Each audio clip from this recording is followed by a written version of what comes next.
My father sold me to save himself. The billionaire bought me to use me. The Yakuza wanted to torture me for secrets I didn't even know existed. But here's what none of them understood. I wasn't the prey. I was never the prey.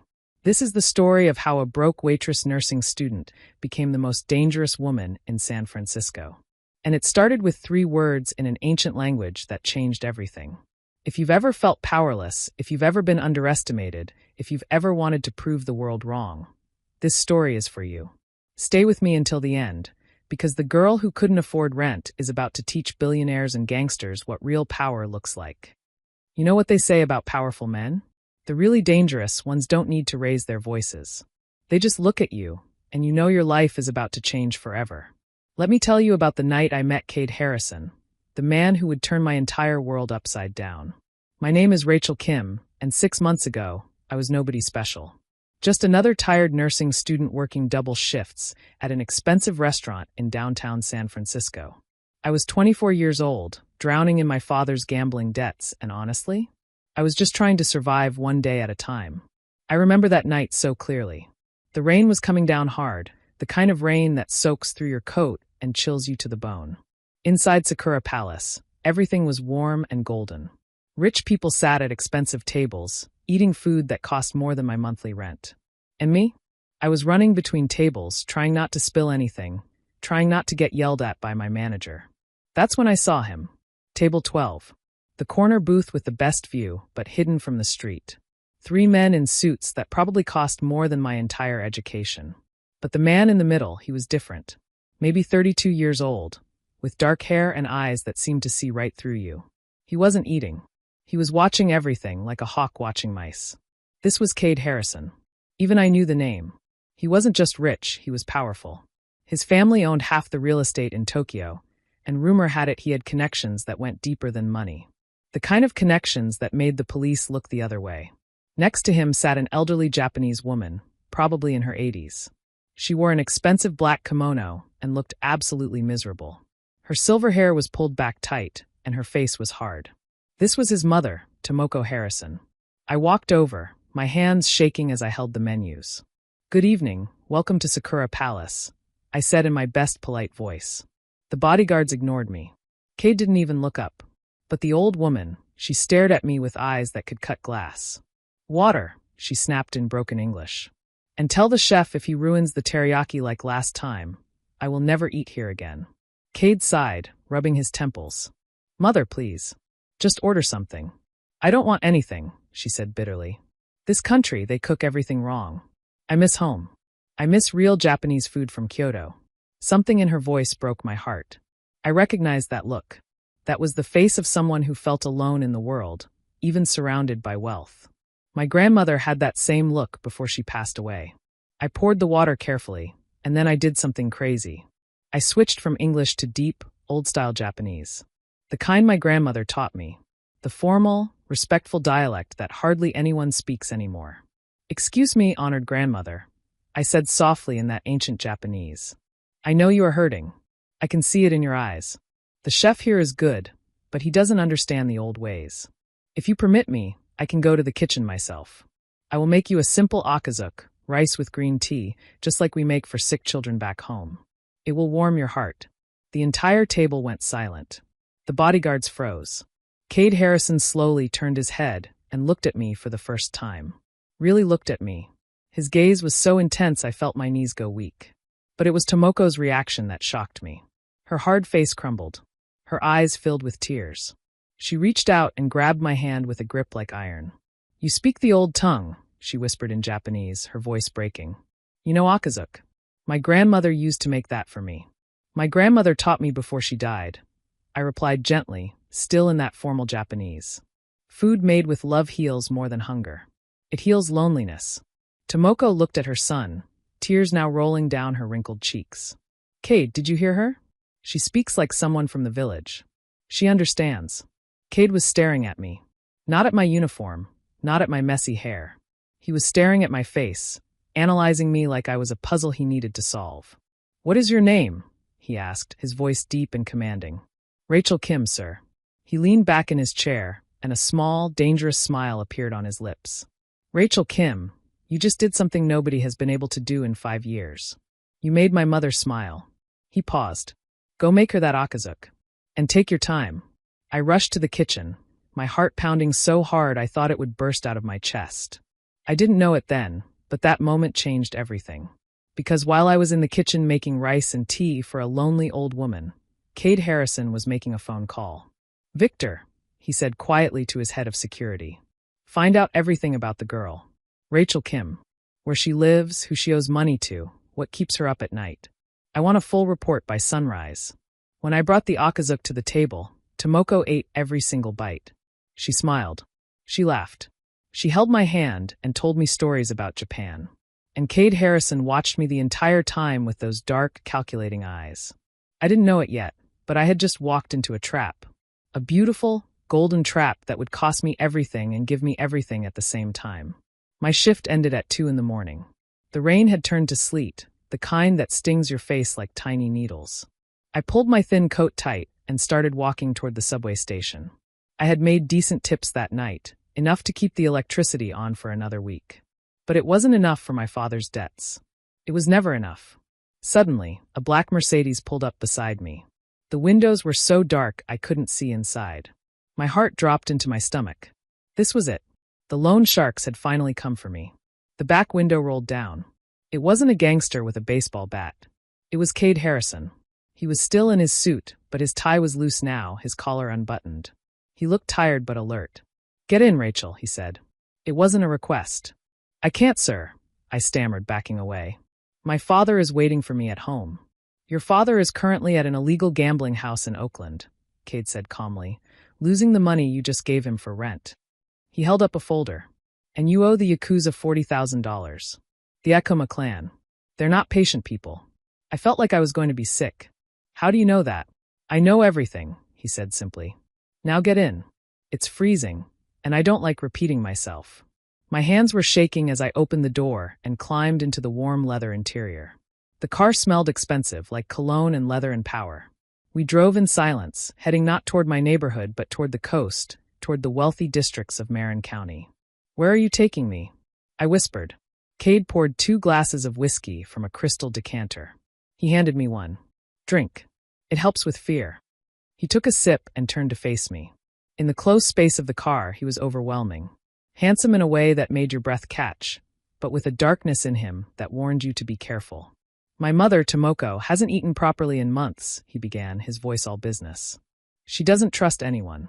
She thinks everyone is trying to poison her or steal from her. But today she trusted you. She ate. She smiled. It was just rice and tea, I said quietly. It wasn't the food, Rachel. It was the language. It was the respect. He leaned forward. I'm offering you a job. Come live at the Harrison estate. Be my mother's companion. Cook for her, talk to her in Japanese, keep her happy. And in return, he pulled out a check and placed it in my lap. I looked down. It was made out to the Akuma clan. $40,000. Paid in full. I bought your debt an hour ago, Cade said casually, like he was talking about buying groceries. You don't owe them anymore. You owe me. I stared at him, my mind racing. He had just saved me from the Yakuza, but in doing so, he had chained me to him. This is a trap, I whispered. If I come with you, I can never leave, can I? Cade's expression softened, just a fraction. Rachel, out there in the world, you're drowning. The banks, the landlords, the Yakuza, they're eating you alive. In my house, you're protected. Nobody touches what belongs to me. He reached out and gently brushed a wet strand of hair from my face. His touch sent electricity through my entire body. And make no mistake, he said, his voice dropping to almost a whisper. From the moment you spoke Japanese to my mother, you became mine. The car stopped at a red light. I looked at the check, then at Cade's intense eyes. Part of me was terrified. But another part of me, a part one didn't want to admit, was drawn to him like a moth to a flame. What about my father? I asked. He stays in the city. But we'll make sure he's taken care of. You come to the estate. Alone. I thought about my tiny apartment, the constant fear, the exhaustion of working 2 jobs and going to nursing school. I thought about the Yakuza showing up at my door. And I thought about Tomoko's lonely eyes. Okay, I whispered. I'll do it. Cade nodded to the driver. Take us home. As the car sped toward the Harrison estate on the coast, I didn't realize what I was really walking into.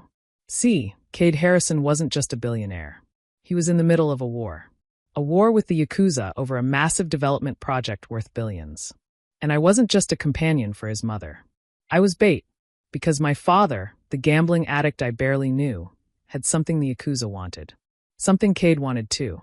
A set of documents from an old deal, documents that proved who really owned the land everyone was fighting over.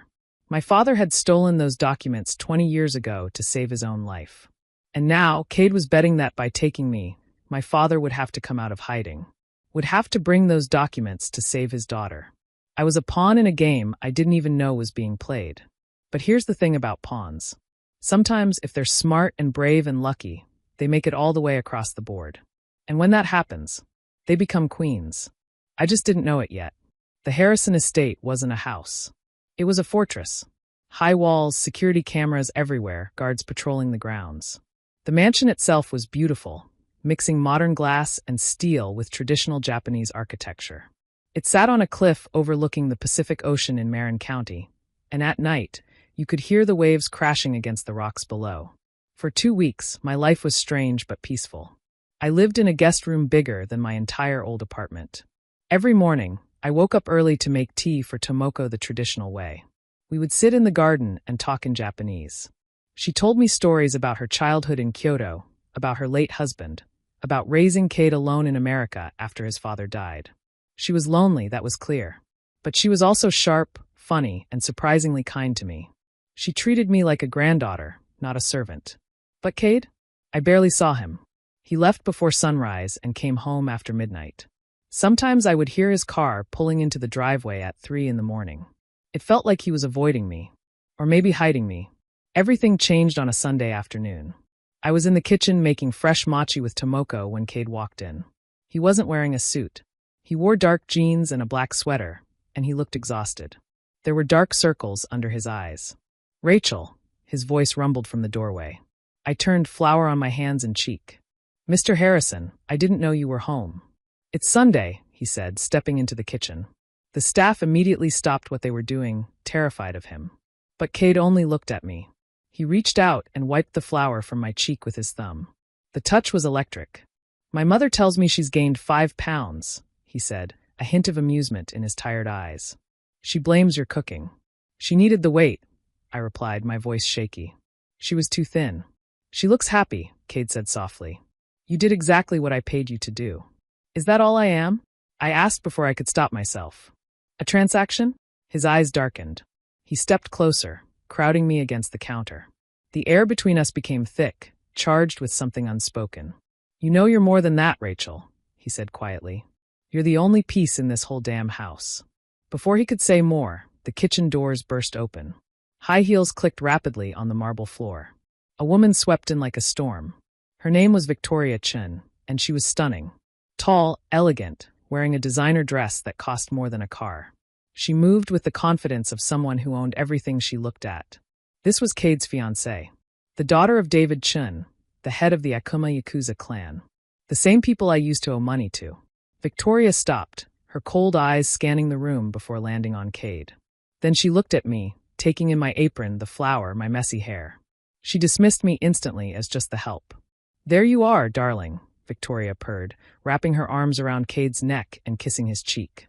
Cade didn't pull away, but he didn't lean into it either. He stood like a statue. "Father is waiting in your office," Victoria said. "We need to discuss the waterfront development project. And then we're having lunch on the terrace." She turned to me, her smile not reaching her eyes. "You girl, bring us a bottle of the 2015 Bordeaux. And slice some cheese. Thin slices. Don't hack at it like an amateur." I felt the sting of humiliation burn through me. I looked at Cade, waiting for him to say something. To tell her I wasn't just a servant. To defend me. Cade looked at me, his face unreadable. "Do as she asks, Rachel." It felt like a slap across the face. "Yes, sir," I said quietly, keeping my eyes down. I walked to the wine cellar, my hands shaking with anger and hurt. I had been so stupid. Just because he touched my face, I thought he cared. But to him, I was just hired help. Victoria was his future. I was nothing. 20 minutes later, I brought the wine and cheese board to the terrace. Cade, Victoria, and her father David Chun were sitting there. Tomoko was there too, looking miserable. David Chun was a heavy man with cold eyes and a scar on his neck. He looked at me like I was an insect. I poured the wine carefully. When I reached Victoria, she knocked the glass with her hand. Red wine splashed all over the white tablecloth. "Oh no, look what you did!" Victoria shrieked, even though it was clearly her fault. "Clumsy idiot. Cade, is this really the best staff you can afford?" "It was an accident," Tomoko snapped. "Leave her alone, Victoria." "She ruined lunch," Victoria sneered. She looked at me with pure hatred in her eyes. "Clean it up. And apologize. Now." I stood there frozen. The injustice burned in my throat. I looked at Cade. He was watching me over the rim of his wine glass. He was testing me, seeing what I would do. I took a deep breath. I didn't grab a cloth. Instead, I stood straighter, meeting Victoria's eyes. "I will get a fresh tablecloth, Miss Chin," I said, my voice calm but hard. "But I won't apologize." I poured correctly. "You moved the glass on purpose." The silence on the terrace was deafening. Nobody talked to the Yakuza like that. David Chen's jaw dropped. Victoria's face turned red with rage. "Excuse me?" Victoria hissed, standing up. "Do you know who I am? I could have you killed." "Enough." Cade's voice cut through the air like a knife. He set his glass down. He didn't look at Victoria. He looked at me. And for the first time that day, he smiled. A real, genuine, dangerous smile of approval. "She's right, Victoria," Cade said calmly, standing up. "I saw you knock the glass. You're taking the maid's side?" Victoria screeched, her voice shrill with disbelief. "She's not a maid," Cade said, his voice cold as ice. He walked over to me and placed his hand on the small of my back. It was possessive, protective, unmistakable. "Rachel is my mother's companion. And in this house, she has more value than you do right now." He looked at Victoria with eyes that could freeze fire. "If you want to stay for lunch, you'll treat her with respect. Or you can leave. Your choice." Victoria looked at her father for support, but David Chin stayed silent. He was watching everything carefully, calculating. He saw what was happening. He saw the way Cade looked at me. Victoria sat down slowly, humiliated and furious. Cade turned to me, his voice dropping to a whisper. "Go to your room, Rachel. I'll handle this." As I walked away, I could feel Victoria's eyes burning into my back. I had just made a powerful enemy, and enemies like that don't fight fair. That night, I couldn't sleep. My mind kept replaying the moment Cade defended me. He had humiliated the daughter of the Yakuza boss. For me, a nobody nursing student pretending to be important. I needed water. I slipped out of my room and walked down the dark hallway toward the kitchen. As I passed Cade's office, I heard voices. The door was slightly open. "The girl is a problem, Cade," a man's voice said. It was Victor, Cade's head of security. "Victoria is furious. The Chin family alliance is hanging by a thread." "Let Victoria be angry," Cade's voice replied. "I don't trust the Chens anyway. They're trying to steal the waterfront project from under me. But keeping Rachel here, it complicates everything," Victor continued. "If the Yakuza finds out who her father really is, they'll use it against us." I froze, my heart stopping. "What did my father do?" "Her father is just a gambling addict," Cade said. "He's nobody." "He's not just a gambler, boss," Victor said quietly. "You know what Thomas Kim did back in 2003? He was the lawyer who handled the original land deal. He's the one who has the real ownership documents for the waterfront. The documents that prove the land belongs to you, not the Chin family." The world tilted. "My father was a lawyer? He had documents worth billions?" "I know," Cade said, his voice dropping dangerously low. "That's why I brought her here." My heart shattered into a million pieces. "I thought you brought her here for your mother," Victor said, confused. "My mother was the entry point," Cade admitted. "But Thomas Kim has been hiding for 20 years because he stole those documents. He knew if either side found him, he'd be killed. But now I have his daughter. He'll have to come out of hiding to save her. He'll have to bring me those documents." There was the sound of glass clinking. "Rachel isn't just a companion, Victor," Cade continued. "She's bait. She's how we win this war." I felt like I was going to throw up. Everything, the kindness, the job, the protection, defending me against Victoria, it was all fake. All strategy. I was just a piece on a chessboard. I backed away from the door, tears streaming down my face. I had to leave. I had to run. I had to warn my father.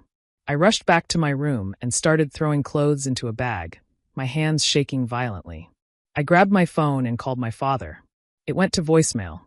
"Dad, listen to me," I sobbed into the phone. "Don't come to the Harrison estate. It's a trap.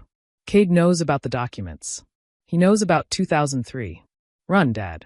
Just run and never look back. I zipped the bag and opened my door, only to find two huge security guards blocking my exit. Going somewhere, Miss Kim? One asked. I need to leave, I said, my voice trembling. Please, just let me go. Mr. Harrison gave strict orders, the guard said, crossing his arms. Nobody leaves the estate tonight. Especially not you. Let me through, I screamed, trying to push past them. Rachel. That voice. Deep and commanding. The guard stepped aside and Cade appeared. He looked at my bag, then at my tear-stained face. He didn't look angry. He looked sad. You were listening, he stated. You used me. I screamed, throwing my bag at him. You lied to me. You made me believe you cared. You made me think I was safe here. But I'm just bait. You are safe here, Cade said, stepping closer. I'm a hostage. I spat back. I'm bait for a father I barely even know. Cade grabbed my arms, pulling me close. His grip was firm but gentle. Listen to me. Yes, I brought you here to get those documents. That was the plan. But that was before. Before what? I cried. Before you made my mother laugh again, Cade said intensely, staring into my eyes. Before you stood up to Victoria. Before I realized that waking up and knowing you're in this house is the only thing that makes me feel human anymore. Don't lie to me, I whispered. I'm not lying, Cade said. The plan changed. I don't care about the documents anymore. I care about you. Then let me go, I challenged him. Cade shook his head slowly, his jaw tight. I can't. Why? Because, Cade said, his face grim. Victor just got a call. Your father didn't run, Rachel. He went to the Yakuza. He tried to sell the documents to David Chin an hour ago to pay off new gambling debts. And now they have him. My blood ran cold. The Yakuza has your father, Cade said quietly. And they're calling me. They said if I don't hand you over by midnight tomorrow, they'll send him back to me in pieces. The next 24 hours were a nightmare. Cade spent every minute on the phone, negotiating, threatening, trying to find a way to save my father without sacrificing me. But the Yakuza were clear. Trade the girl for the documents, or the father dies. I sat in my room, numb. My father had betrayed me. Again. He had run straight to the people who wanted to hurt us, all because he couldn't stop gambling. And now Cade had to choose between saving my father and keeping me safe. That evening, Cade came to my room. He looked exhausted, older somehow. He sat down next to me on the bed. I'm going to meet them tonight, he said quietly. At the old warehouse by the docks. They want to make the exchange there. You're going to give me to them, I said. It wasn't a question. No, Cade said firmly, taking my hand. I'm going to get your father back. And we're going to walk away from this together. They'll kill you, I whispered. Maybe, he admitted. But I'm not letting them have you, Rachel. I told you. You're mine. And I protect what's mine. At midnight, we drove to the warehouse. Cade's security team surrounded us, but it didn't feel like enough. The warehouse was dark, cold, smelling of rust and ocean water. At the far end, under flickering lights, stood the Yakuza. At least 20 men, all armed. In the center was David Chun and Victoria. And on his knees, tied up and beaten, was my father. Dad! I cried out, trying to run forward. Cade grabbed my wrist, holding me back. Wait, he commanded. Stay behind me. We walked forward slowly. I could see my father's face now. He was bruised, bleeding, terrified. When he saw me, he didn't look sorry. He looked relieved, like I was going to save him. Cade Harrison, David Chen's voice boomed. You brought the girl. Good. Now give her to us, and you get the old man back. Where are the documents? Cade called back. We don't have them, Victoria said, stepping forward with a cruel smile. Your precious Rachel's father says he hid them. He won't tell us where. But we figure if we start hurting his daughter in front of him, his memory will improve real quick. My blood turned to ice. They weren't going to trade me for my father. They were going to torture me to make him talk. That wasn't the deal, David, Cade said, his voice dangerous. Deals change, David shrugged. Hand her over. Now. My father looked up at me, his eyes wild with panic. Rachel, he screamed. Just go to them. Tell them I'll give them the papers. Don't let them hurt me anymore. Time seemed to stop. My own father was begging me to walk into torture to save himself. No, Cade said quietly, his voice like steel. The girl stays with me. The documents stay lost. And if you touch one hair on her head, David, I will burn your entire organization to the ground. She's my daughter, my father shrieked. I own her. Give her to them, Cade. Cade looked at my father with pure disgust. You're not a father. You're a coward. And you just sold your daughter to save yourself. He turned to me. Get in the car, Rachel. Now. But my dad, I started. Go, Cade roared. David Chun raised his hand. Kill them all. What happened next was chaos. Gunfire exploded through the warehouse. Cade shoved me toward his security team while he returned fire. I was pushed into an armored car, Victor diving in after me. Through the rear window, I watched Cade fighting. He moved like a trained soldier, precise and deadly. We need to go, Victor yelled at the driver. We can't leave Cade. I screamed. He knows what he's doing, Victor said, pushing my head down as bullets shattered the back window. The car peeled out of the warehouse into the night. I looked back one last time. I saw my father in the chaos. Nobody was guarding him anymore. He had scrambled to his feet. But instead of running to safety, he ran toward David Chun, hands up begging. Begging for his life. Then I saw Victoria raise her gun. She didn't hesitate. She shot my father in the chest.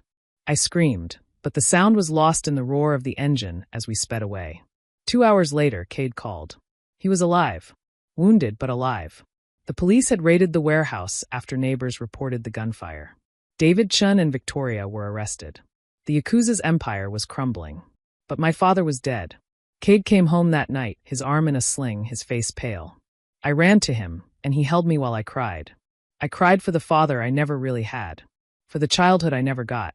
For all the years wasted hoping he would change. I'm sorry, Cade whispered into my hair. I wanted to save him for you. He didn't want to be saved, I said through my tears. He never did. 3 days later, Cade and I went back to Sakura Palace, the restaurant where we first met. It was closed, empty. We walked to the wine cellar, and Cade started examining the walls. Your father was the lawyer who handled this building's sale in 2003, Cade said. If he hid the documents anywhere, it would be here. I looked at a section of the brick wall. The mortar was a slightly different color. There, I pointed. Cade broke through the wall and pulled out a waterproof package. Inside were the documents, the proof that the waterfront land belonged to the Harrison family, not the Yakuza. Cade held them up, then handed them to me. These are yours now. Why are you giving them to me? I asked. Because your father died for them, Cade said seriously. And because I trust you with my life. You're not just my mother's companion anymore, Rachel. You're my partner. My equal. I looked at the documents, then at Cade. Then let's make sure nobody ever takes what's ours again. 6 months later, the grand reopening of Sakura Palace was the event of the year. The restaurant was beautiful, remodeled and perfect. At table 12, the corner booth, sat the new power couple of San Francisco. Cade Harrison looked healthy, confident, powerful. Next to him sat me. I wasn't wearing a uniform anymore. I was wearing a designer dress, diamond earrings, my hair professionally styled. I had graduated from nursing school at the top of my class. But I wasn't going to work in a hospital. I was going to run the Harrison Foundation, a charity helping people escape gambling addiction and loan sharks. Helping people like I used to be. Across from us sat politicians and police chiefs, all nervous, all respectful. Tomoko approached the table, healthy and smiling. She placed her hand on my shoulder. Is the teriyaki to your liking, gentlemen? She asked. Perfect, Mrs. Harrison, one of them said quickly. Tomoko smiled at me. Good. My daughter-in-law runs a tight ship. As soft jazz played, Cade reached under the table and took my hand. He squeezed it tight. You know, he whispered so only I could hear. I never did pay you back for that Akazuk. I turned to him, my eyes shining with love and strength. I leaned forward and kissed him, right there in front of everyone. Don't worry, I whispered against his lips. You have the rest of your life to work off that debt. From a terrified waitress and nursing student drowning in debt to the queen standing beside San Francisco's most powerful billionaire, I didn't just survive. I conquered. I learned that loyalty is more valuable than money, that family isn't always blood, and that sometimes the most dangerous traps lead to the greatest freedom. My father's legacy wasn't the documents he stole. It was the lesson he taught me. Never let anyone make you believe you're just a pawn. Because with courage, intelligence, and the right partner standing beside you, pawns can become queens. And queens don't just survive in dangerous worlds. They rule them. Thank you for listening to this story. If it touched your heart, if it made you believe in second chances and the power of standing up for yourself, please let me know in the comments. Tell me what part moved you most. And remember, no matter where you are in life right now, you have the power to change your story. You just need the courage to take that first step.